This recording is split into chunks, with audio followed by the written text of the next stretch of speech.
Ya, Muy bien. Javier, comienza aportando una idea. Yo sé que hay muchas ideas ya. para dar. Una idea. ¿Por qué se habla de la Por- decadencia eh, en Japón?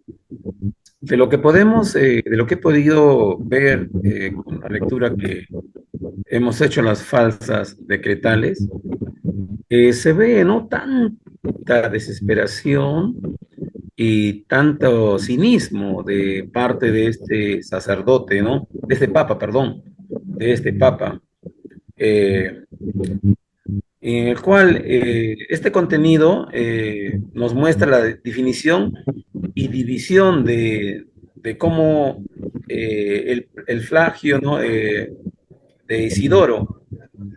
También en estas hojas que hemos leído encontramos su carácter apócrifo y es descaradamente para ver cómo ha recopilado de muchos papas anteriores, ¿ya? Algo de 10.000 frases que no le corresponden a él.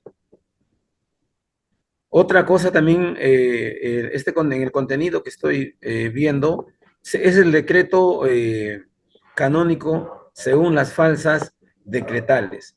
Siendo ya, viéndose ya que hay falsas eh, decretales en sus escritos, así le han dado el hecho canónico, ¿no?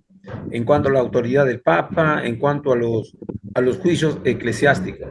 Pero hay una cosa que me ha llamado la atención, que todo esto ha sido descubierto ya, no solamente, mira, aquí dice que en el año 853 ya los francos conocían la falsificación de Isidoro, cosa que en Alemania se oyó ya de ellas un poco más tarde, ¿ya? Ahora, su lugar de origen, dices, está reservado, ¿ya? Se está reservado este asunto para los fines a propósito, ¿no? Muy bien, Otra muy cosa bien. también, Excelente, Javier. Excelente. Vamos a dejar ya, participar a otros. ya, gracias. Complementamos tu idea. Muy bien, Javier. ¿Hay alguien que me pueda decir cuál es el propósito, cuál fue la intención de falsificar las decretales? ¿Por qué? Claro, ¿Por qué pastor. se quiso? ¿Qué se quiso conseguir? ¿Max? ¿Quiere participar? Sí, pastor. Ya, para Max, ya. Este, creo que una de las mayores intenciones de todos los papas en ese entonces era llegar al poder, no tener el dominio. Pero eso a su vez se le llevó en una batalla, digamos, eh, en una lucha en la que los demás también querían el poder, ¿no? Entonces, por eso algunos eh, papas querían obtener el papado, ¿no? Y por consecuencia, algunos de esos papas murieron estrangulados, ¿no? O murieron en cautiverio, ¿no? Y creo que esa era la mayor, digamos, ambición de los papas, ¿no? Pero que a su vez también les trajo muerte, pues, ¿no? Y la división y sobre todo la decadencia, ¿no? Del papado. Muy bien. Quiero complementar un poco antes de continuar con Jorge y con Brian por la posesión de la tierra. Hay que recordar, cuando los musulmanes invaden África, invaden Oriente, invaden España, le cortan todas las rutas comerciales a los que viven en el Imperio Romano de Occidente. Entonces, el dinero escasea, ¿no? La riqueza escasea. Entonces, ¿qué se convierte en un símbolo de riqueza? La tierra, ¿no? Y eso muchas veces, buscaba la gente? Tener tierra, tener terrenos, ¿no? ¿Cómo se premiaban a los siervos fieles? Con tierra, a los soldados con tierra, ¿no? ¿Y eso qué generó? Generó que los reinos que existían se fragmentaran porque, por ejemplo, un vasallo, surge la figura del vasallo. El vasallo era un siervo que pertenecía a una tierra, pero muchas veces la tierra no pertenecía a uno solo. Por ejemplo, yo de repente mi tierra, pero yo al mismo tiempo debía obediencia a Leoncio. y Leoncio debió obediencia más grande a Javier. Entonces un vasallo tenía múltiples, vamos a decir, lealtades, ¿no? ¿No? Y él mismo podía ser premiado con tierra. Entonces, ¿qué generó esto? La fragmentación de la autoridad. Eso provocó que los reinos perdieran poder y que surgieran los señores feudales, ¿no? Hemos dicho terratenientes, que tenían muchas tierras en sus territorios, su gobierno, ¿no? Y chantajeaban y combatían incluso al propio rey con el poder y la autoridad que habían recibido al tener la tierra, ¿sí? Eso también la Iglesia Católica también lo sufre. Por ejemplo, ¿qué convirtió esto? Que mucha gente postulara a cargos eclesiásticos, porque el cargo eclesiástico incluía tierras. Entonces, si tú querías asegurar riqueza, ¿qué tenías que hacer? Por ejemplo, tenías tu hijo y tu hijo lo dedicabas a ser monje, ¿no? A ser religioso, a ser obispo, ¿no? Claro, depende del dinero. Los cargos se compraban porque los cargos incluían tierras, ¿no? Y la iglesia comenzó a luchar mucho con eso, por un lado, porque ellos por su ambición querían poner a su gente, y por otro lado, porque los reyes y los señores feudales querían poner a su gente, ¿no? Eso provocó innumerables conflictos y también innumerables delitos y pecados. Quisiera preguntarle en este momento a Jorgito. Jorge, había una parte que decía, menciona aciertos y ¿cómo es? Menciona aciertos, ¿de qué puse? A ver, voy a verlo, no me acuerdo Jorge, a ver, ayúdame. Aciertos y errores, dice, ¿no? Bueno, lo que quiero que mencione, Jorge, ¿qué identificaste en la lectura? ¿Qué pecados y delitos hubieron producto de este conflicto por la tierra? ¿No? Por ejemplo, por eso es que las falsas decretales surgieron, ¿no? Porque eso aseguraba el poder temporal, la propiedad de la iglesia. A ver, Jorge, te escuchamos. Sí, sí, pastor, bueno, ¿no? A continuación habla acerca de que mataron a un papa, ¿no? A Juan VIII. Lo Ya, ahí asesinaron en su país, ¿no? te voy interrumpiendo para anotar. Asesinato, ¿no? Asesinato, bueno. Terrible, ¿no? Terrible. Y también amor al poder, ¿no? Porque esa era la principal intención, ¿no? Matar a uno para quedarse con el poder. Ambición. Y pelea, ¿no? Disputa del poder, ¿no? Había un caso donde han habido hasta dos papas, ¿no? Que se han peleado por el poder, hasta tres se han autonombrado papas. Entonces da la intención de que había mucha avaricia, ¿no? Mucho el poder, amor al dinero. Y bueno, ¿no? Luego vemos que se pelean, se matan por amor al poder, ¿no? Mm, sí, Sí, es muy lo que bien, sí. Jorge. Un poquito resumido, ¿no? Está bien, está perfecto. Mire, por ejemplo, yo recuerdo una vez conocí una iglesia que un tiempo la quisieron afiliar, ¿no? A la denominación. Es una historia que de repente muchos no conocen, ¿no? ¿Y cuál fue el punto? El punto es que cuando tú vas y conversas y todo, conversan con la gente que está en esa iglesia, ¿no? Pero, y comenzaron a hacer una relación fraterna. Pero ¿qué sucedió? Lo que no sabían, resumiendo la historia, es que esa iglesia tenía un terreno grandazo, pero ese terreno era el foco de ambición de muchas facciones de esa iglesia que estaban divididos. Gente que estaba en ese momento, gente que había estado, gente que en algún tiempo estuvo, habían formado sus distintas asociaciones. ¿Para qué? Para reclamar el derecho de propiedad. Claro, imagínate una iglesia que no sabe nada de eso y que va con la intención de afiliar una congregación y se ve metida en un conflicto, ¿no? Ya no espiritual, ya no doctrinal, sino un conflicto de intereses que tiene que ver con la propiedad, ¿no? Y le digo, ¿verdad, hermano? Las situaciones que se vivieron fueron tremendamente conflictivas. Usted lo sabe, y esto pasa hasta en las familias, ¿no? Cuando muere el papá y muere la mamá y no hay nada claro sobre las propiedades de, ¿no? ¿Qué pasa entre los hijos muchas veces?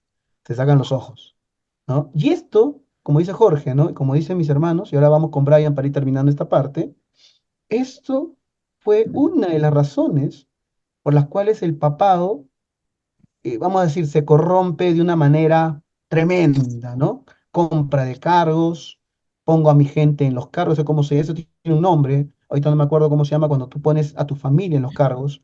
Hay que recordar que los curas, los obispos, no tenían hijos, entonces para asegurar tierras, tú tenías que hacerlo de una forma absolutamente mafiosa, ¿no?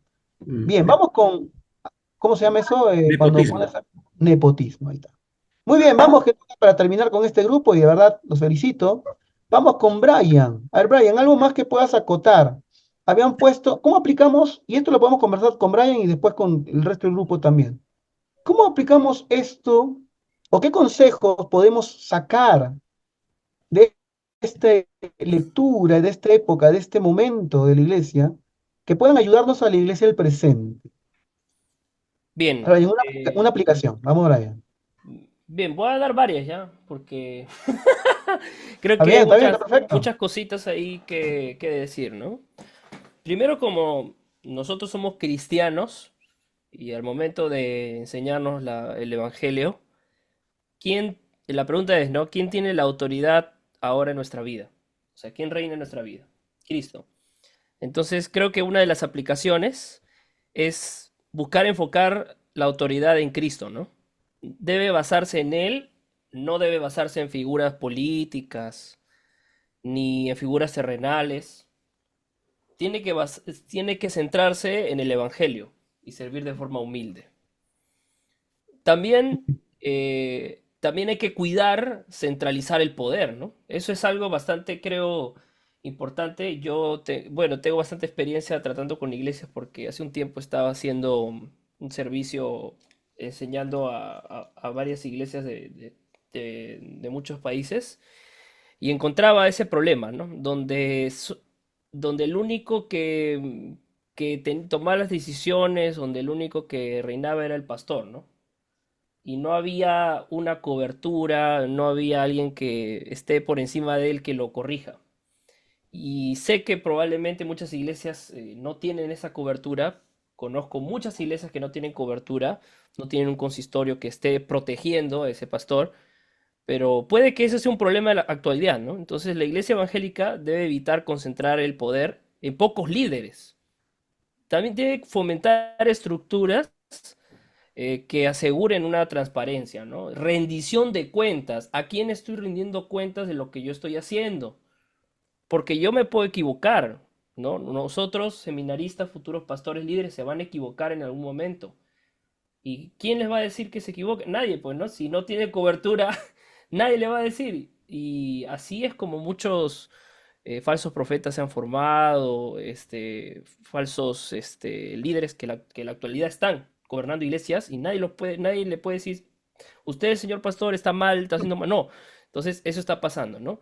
Y bien, el otro punto es la necesidad de una reforma continua, ¿no? La iglesia constantemente tiene que buscar reformarse para enfrentar la corrupción y adaptarse a las nuevas necesidades espirituales y sociales, ¿no? Amén. Eso también es algo importante. Creo que la iglesia tiene que buscar siempre reformarse, pero no es reformarse con estrategias humanas, sino con la ayuda del Espíritu Santo y la palabra de Dios.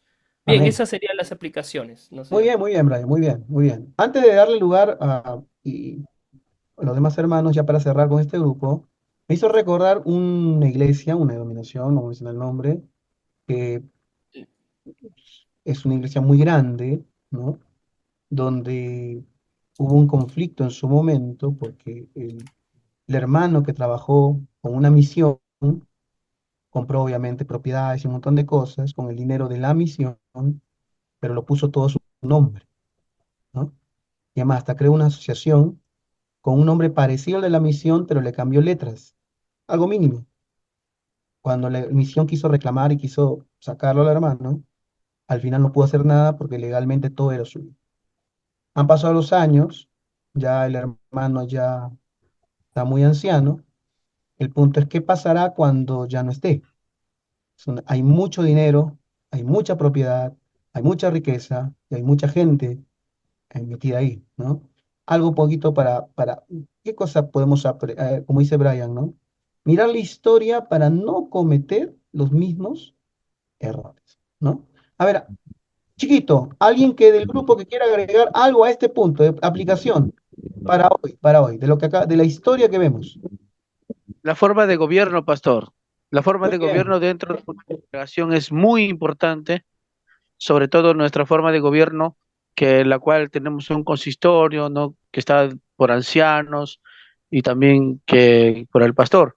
Eso evita el poder concentrado o centralizado en una sola persona, ¿no? Muy Porque bien. si bien todos estamos guiados por el Espíritu Santo, pero a veces ah, humanamente, ¿no? Nos gana, nos gana. Pero para eso tenemos el respaldo y también la aprobación del consistorio en sí. No se hace la voluntad del pastor, sino se hace la voluntad de Dios. Eso es lo Claro. más importante. Amén, amén.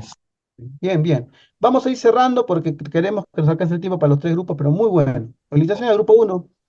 Muy bien. Muy buen trabajo, ¿no? Y aprendemos la historia, ¿sí?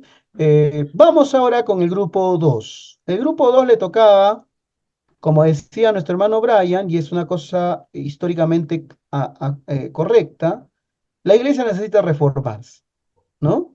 Y las reformas muchas veces no comienzan en la jerarquía, sino las reformas comienzan con los obreros. Muchas iglesias que se han separado ha sido justamente porque la jerarquía se oponía a la reforma y los obreros o los hermanos que están sirviendo querían reformas, ¿no? Hasta que el liderazgo también lo entiende y comienza a hacer sus respectivas reformas. Muy bien. Entonces, vamos a darle lugar al grupo 2. A ver, vamos, ¿quién es el grupo 2? Voy a mencionar ahorita sus nombres. Grupo 2 estaba a cargo de eh, la reforma monástica, ¿no? A ver, el grupo 2 está formado por Cristian, Julio, Sol y Henry. Muy bien, prendan sus micrófonos igualmente y yo por orden voy a dar lugar. Lo mismo, vamos a hacerlo una dinámica parecida, ¿no? Comencemos aportando algo, algunas ideas, algunas cosas que hayamos captado en la lectura. A ver, voy a hacer una primera pregunta, a ver quién me la puede responder. Eh, Vamos entonces a ver la reforma. ¿Cuántas reformas monásticas menciona Justo González? Tres, pastor. Muy bien, son tres. Ya, entonces, a ver, contexto, ¿por qué querían reformar o por cuál fue la necesidad que se vio para reformar el monacato? A ver, vamos a comenzar con Julio. A ver, Julio, ayúdanos. Y, Cristian Pastor, quería, Cristian quería, Cristian quería. ¿Te da lugar a Cristian o tú comienzas? No, no, que dé Julio, le doy chance A mientras Julio, usted ya lo Julio, mide. da chance. Listo, Julio. Vamos, Julio. ¿Sí? bueno, mire, el tema que nos ha tocado comienza con una frase, ¿no?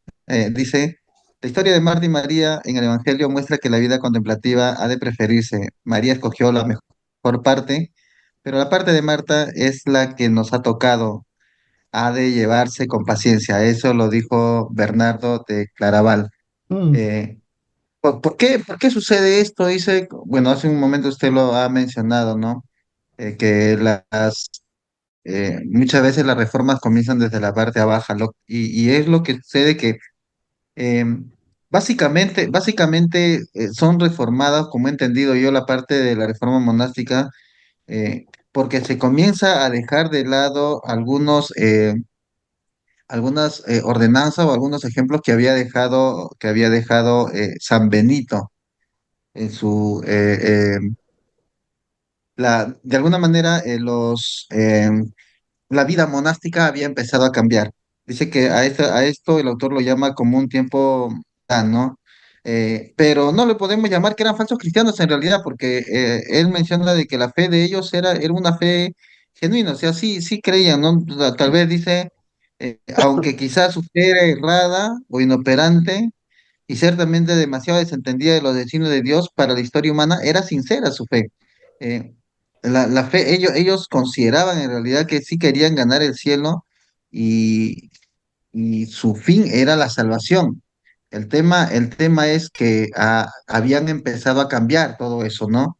Era una época oscura, y relata, ¿no? Que la ambición de los prelados, las invasiones de los húngaros, de los normanos, los sarracenos, parecía peligrar. El pecado abundó y la iglesia se vio obligada a ofrecer medios de gracia para su expiación, dice. Entonces, eh, se comenzó, yo considero de que en la ignorancia del conocimiento de la escritura, ellos comenzaron a ¿no? A su forma de ser, de llevar la vida cristiana, pero la ambición siempre de las partes, ¿no?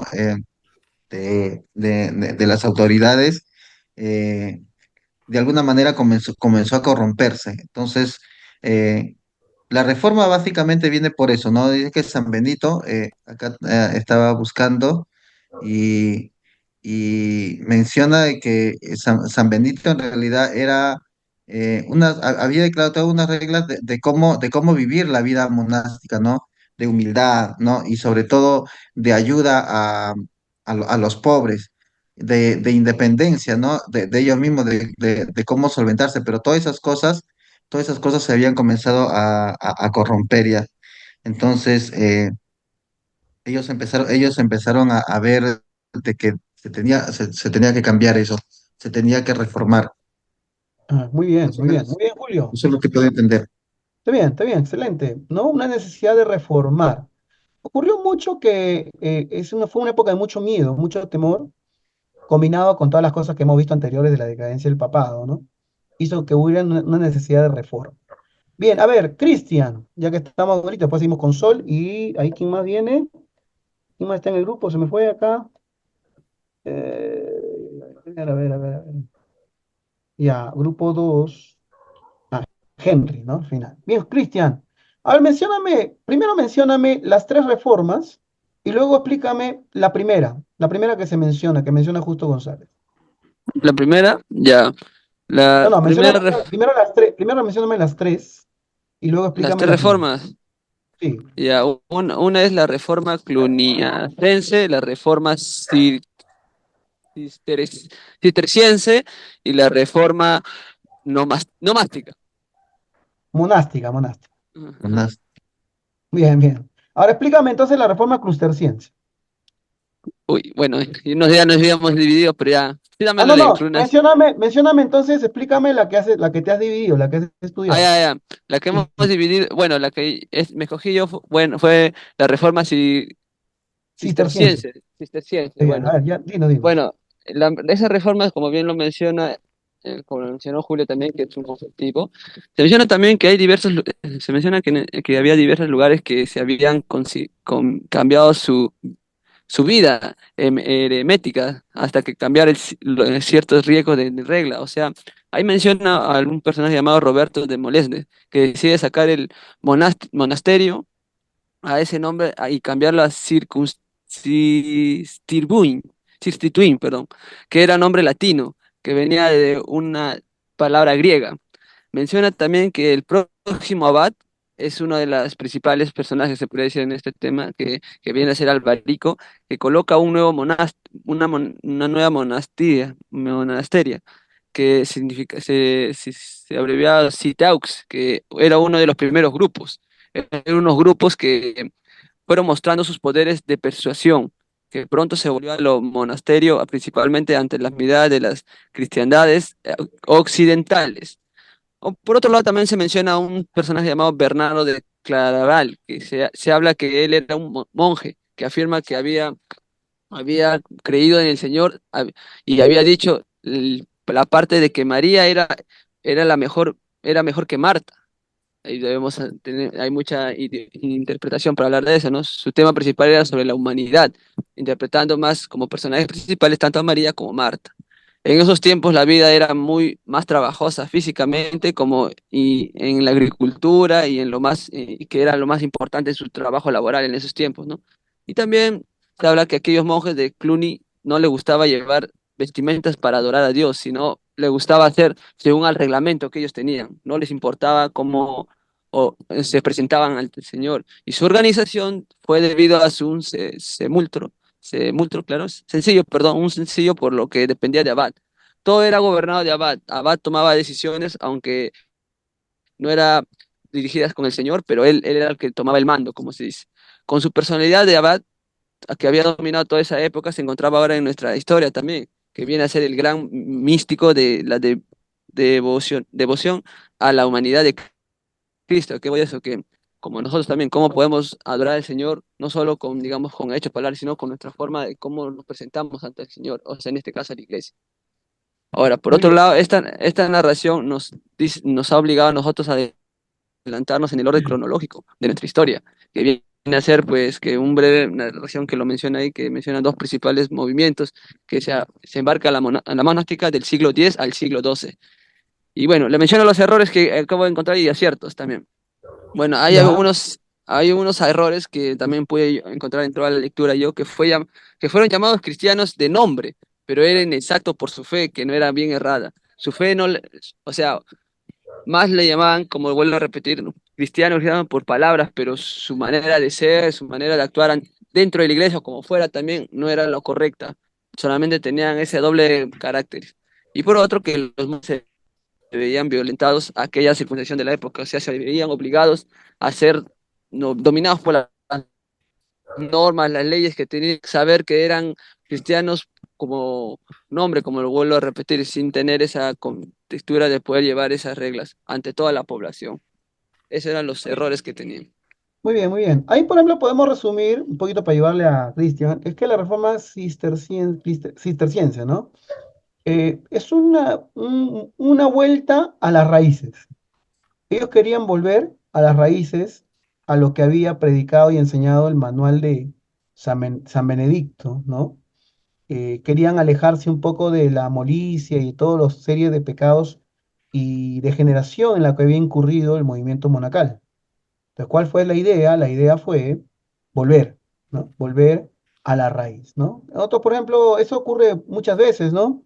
Nosotros, por ejemplo, cada cierto tiempo la iglesia presbiteriana quiere volver a la raíz, mejor dicho, ¿no? A la raíz reformada, ¿no? El siglo, ¿no? El tiempo de Calvino. Entonces, eso es algo que siempre pasa, ¿no? Siempre pasa, ¿no? Bien.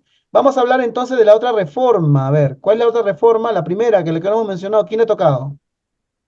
A ver, ¿a quién le ha tocado la primera reforma? Yo, pastor, bueno, yo, Clu- a mí me Cluniaciense, ¿no? ha tocado Cluniaciense, ¿no? Bien, la gloria. Sol, te escuchamos. Bueno, esta reforma fue un movimiento de reforma dentro de la iglesia católica que se originó en el monasterio de Cluny, en Francia, en el siglo X, y el movimiento estaba buscando en reformar la iglesia, en restaurar su disciplina espiritual y las mosaicas. Algunas características que se mencionan en estas páginas sobre esta reforma es, por ejemplo, el número uno, la centralización. Los monasterios franceses se organizaron en una red de jerarquía con el abad de Cluny, y él era su autoridad suprema que ellos tenían. Otro es, por ejemplo, en la reforma moral se enfatizó la importancia de la castidad, de la obediencia y la humildad entre los monjes. Estos aquí hablan acerca, por ejemplo, como número uno, que renovó la espiritualidad monástica. La reforma revitalizó la vida monástica y enfatizó en la importancia de la oración y la contemplación. En estas páginas que se habla hay tres puntos importantes que los tengo por aquí, que vi que son importantes, bueno, que anoté. Es como número uno, la principal ocupación de todos estos monjes, según lo estipulaba en la regla que tenía, era el oficio divino. Todos tenían que dedicarse solamente al oficio divino, a tal punto que, por ejemplo, en el apogeo, ellos observaban que tenían que cantar 138 salmos al día. Y todo esto hacían en todas las ceremonias todos los monjes. Y todo esto estaba justificado y toda la gente tenía que ver que ellos solamente se dedicaban a lo de Dios, ¿no? Lo divino.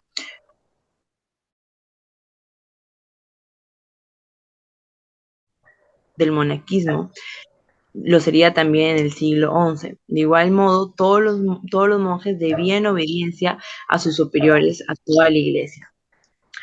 Y como punto número tres, está con respecto a la pobreza. Todo buen monje, ellos decían que el buen monje no debe.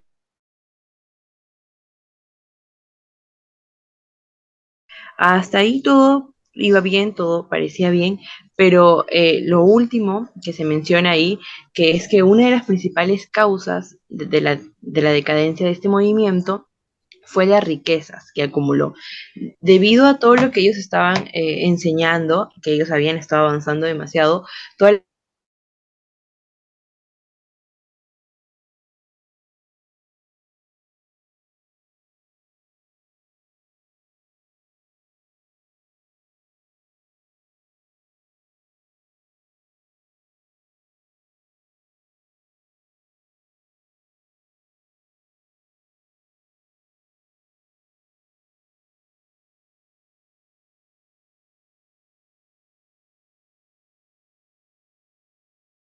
¿Nuevo o no? ¿O ya eso es el pasado? La doctrina del Sucede, ¿no? temor. Diga el nombre. No, pero se Comienza, combate la comienza. idea, no la persona, pero ¿existe o no existe? Sí, Testigo.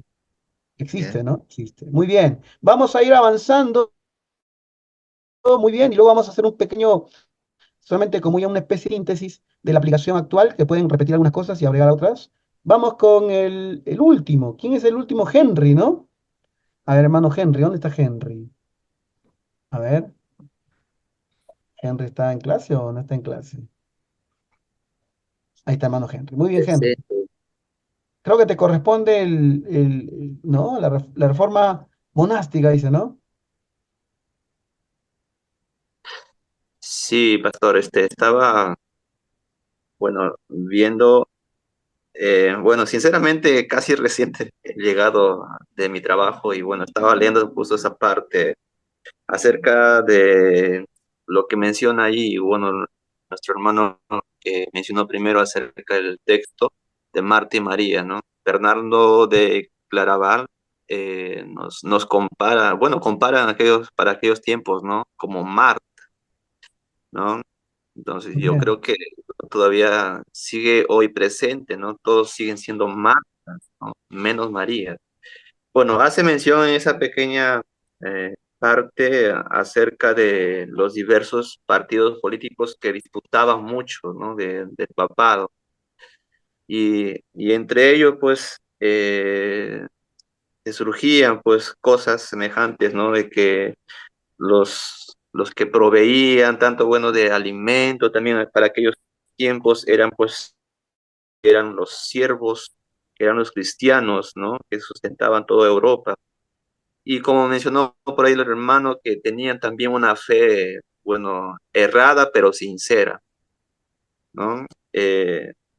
Eso también, bueno, comparando con esos tiempos, sigue, ¿no? La Iglesia Católica, ¿no? Teniendo una fe errada, ¿no? De lo cual más abajo hace, ¿no? mención acerca de lo que se veían obligados a ofrecer muchos medios por su expiación, ¿no? Es ahí donde se divide, al parecer, la Iglesia Católica de los evangélicos, de los protestantes, como lo llamaron, ¿no? Que es en el siglo XVI. Entonces, eso como que me llamó mucho la atención, pastor, como acaba de preguntar si sigue todavía, ¿no? Tomándose esto de la forma de expiación en las iglesias. Bueno, es un poco complejo hablar sobre eso, ¿no? Entonces, Mm, creo que la lectura está clara como para entender, ¿no? Esa sí, parte. muy bien, bien, Henry. Podemos resumir la reforma monástica, que tiene dos partes, la reforma eh, cluniacense y la reforma cisterciense.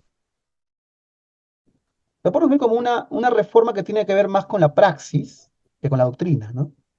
¿No? Tiene más que ver con la vida de oración, la espiritualidad, el cumplimiento de un arreglo, de un manual, el volver a ciertas cosas que se practicaban, pero no se habla de una reforma doctrinal. La reforma de Lutero fue una reforma doctrinal principalmente, ¿no? Y de ahí obviamente deriva la diferencia de praxis entre el reformado y el católico, ¿no?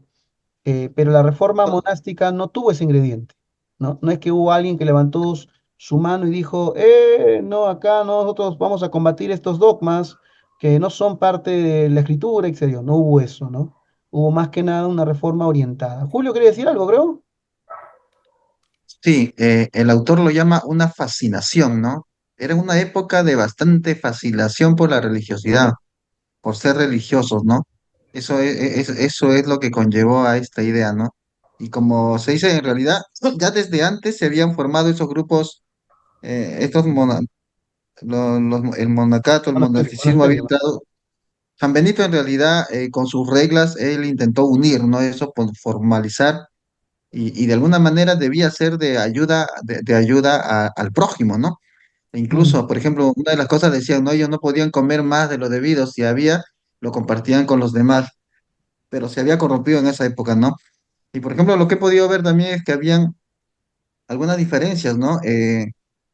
Yo veo si hay algo que todavía hasta los católicos en la actualidad yo puedo observar es que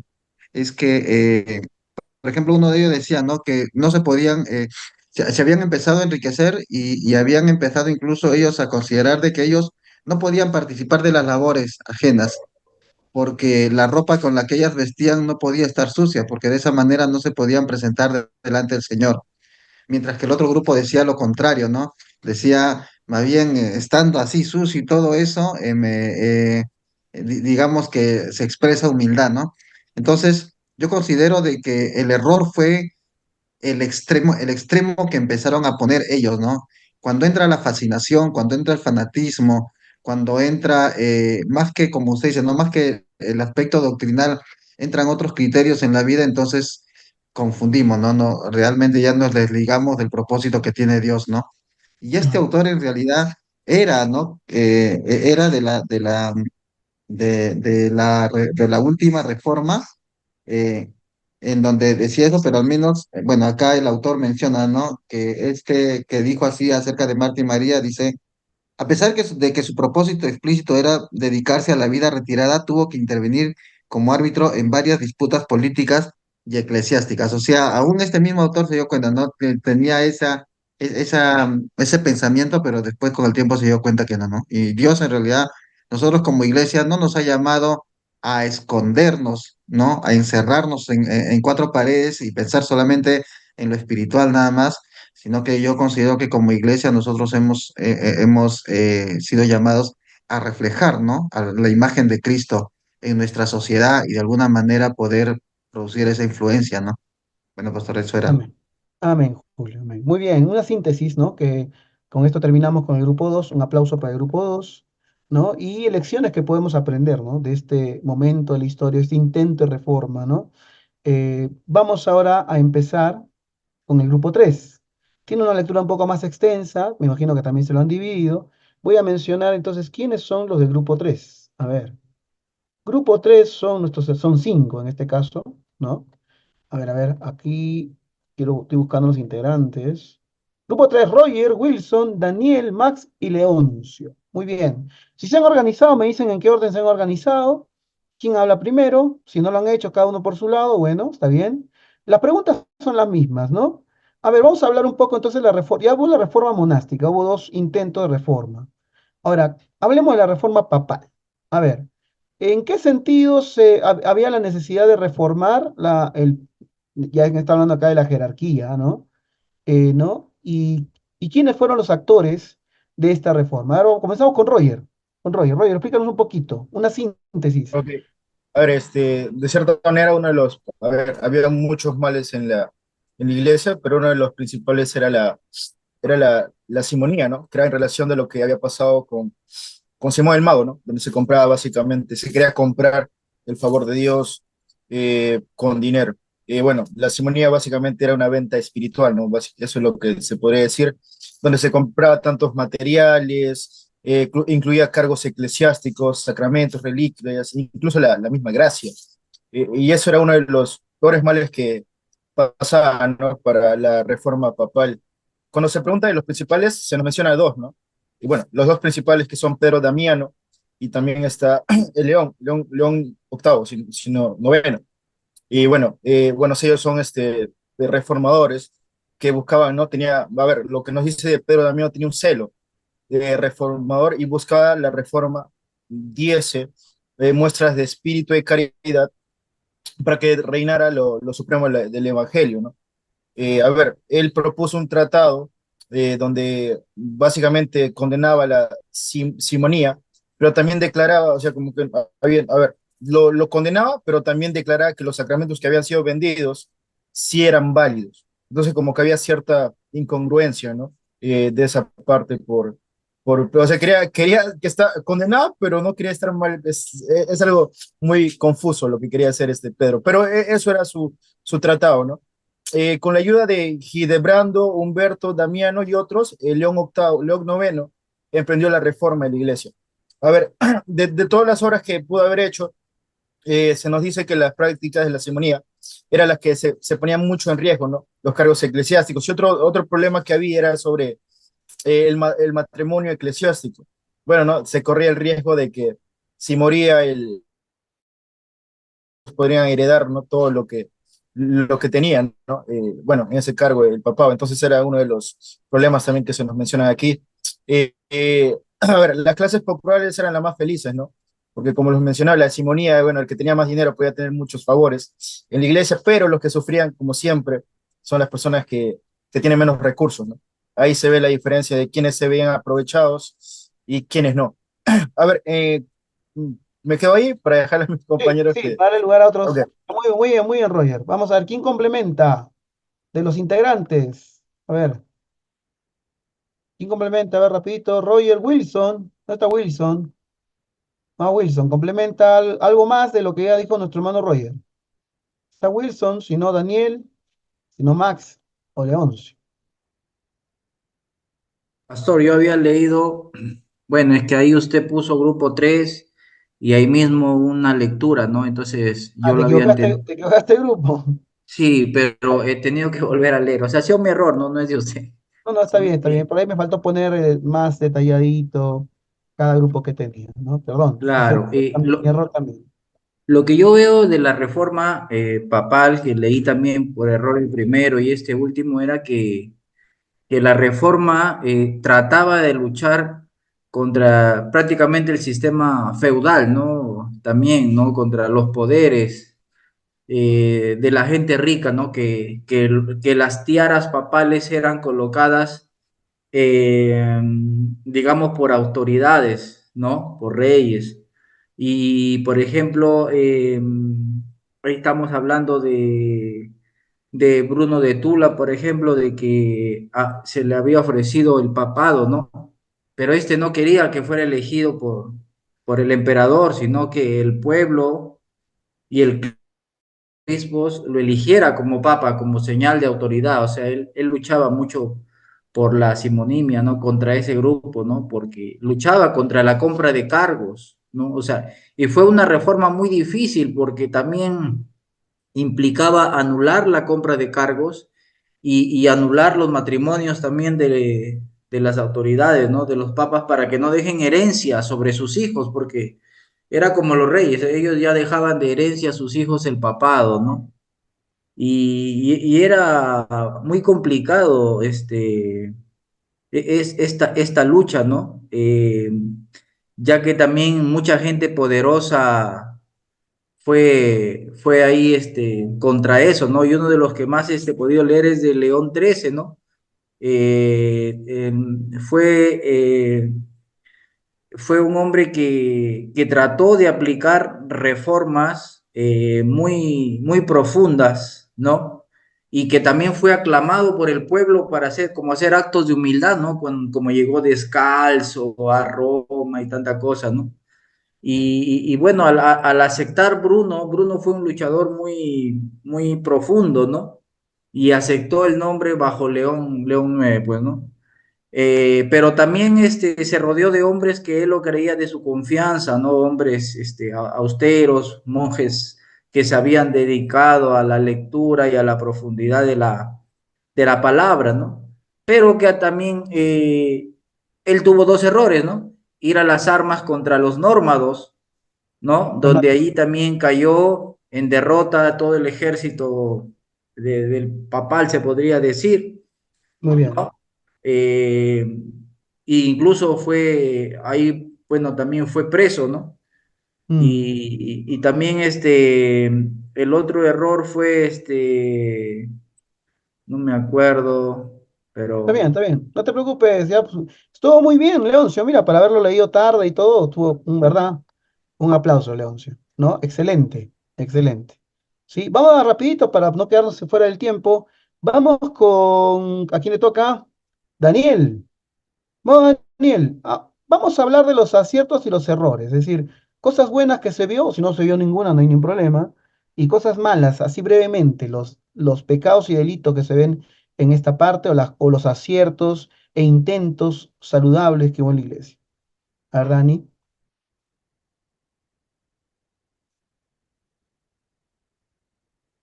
Daniel, a ver, le vamos a dar un espacio, un tiempo.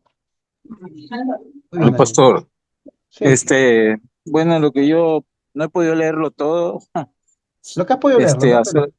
hasta lo de León, Muy bien, que fue el papa que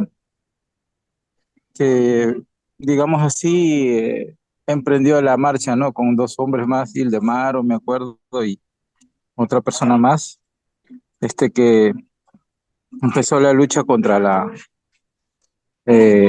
reforma papal, ¿no?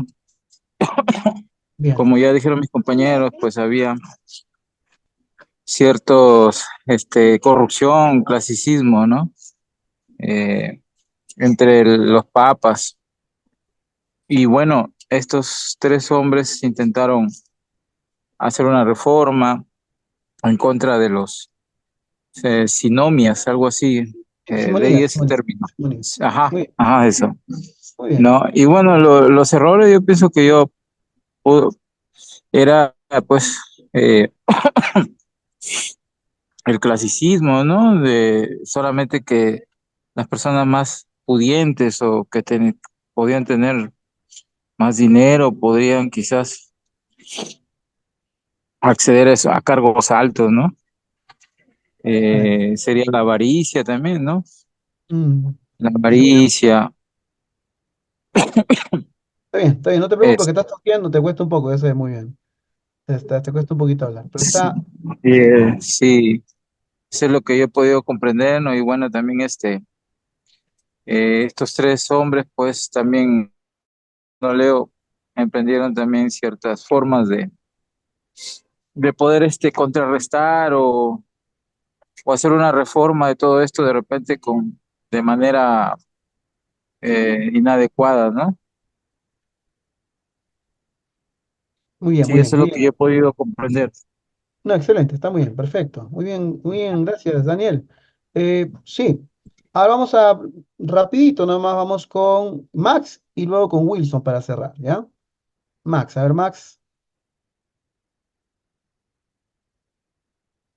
Max, vamos a enfocarnos ahora en la aplicación para hoy día, ¿ya? De esto, ¿Qué porque ya estamos, pasó? sí, la aplicación para el día de hoy. De esta reforma, este intento de reforma, ¿cuál sería una aplicación para el día de hoy? Una aplicación. En qué sentido, pastora? ¿Cómo puedo aplicar todo esto?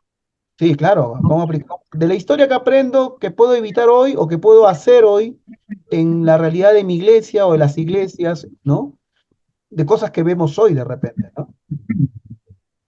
Bueno, ya le dije, pastor, mi punto de vista. Hace un momento hice un comentario sobre lo que es el gobierno de la iglesia Mm, y también, sobre todo,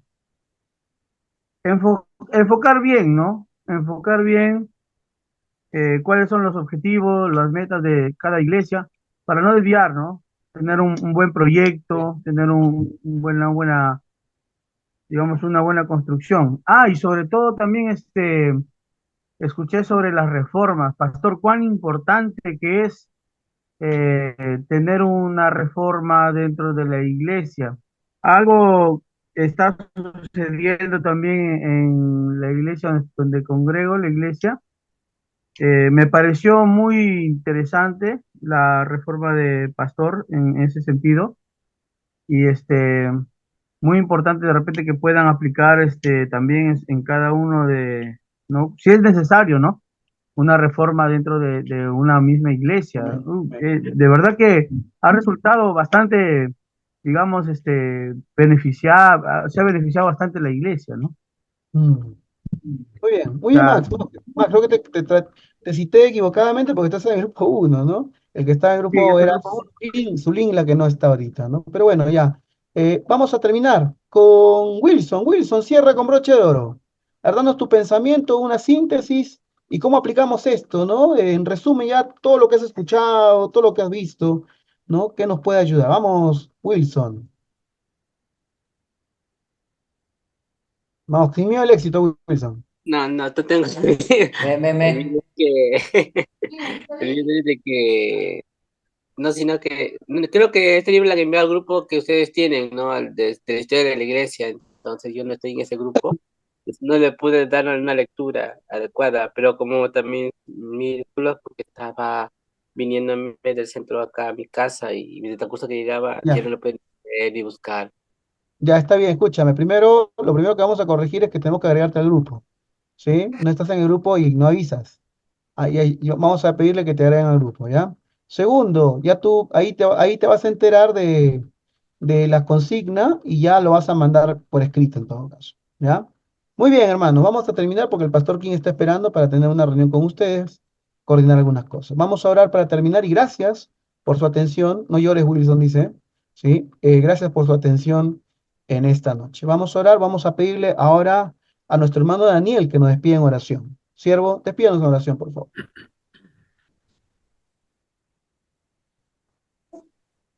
Señor, te damos gracias, Padre, por este tiempo. Te pedimos que tú bendigas a nuestro hermano Carlos y también puedas, Señor, bendecir a cada uno de mis hermanos que han estado estudiando. Te pedimos que nos guardes durante esta semana, Señor, para poder cada uno servir en sus iglesias, Padre, en el nombre de Jesús. Amén. Amén, hermanos. Estamos despedidos. Bueno, yo me retiro. El pastor King se queda con ustedes.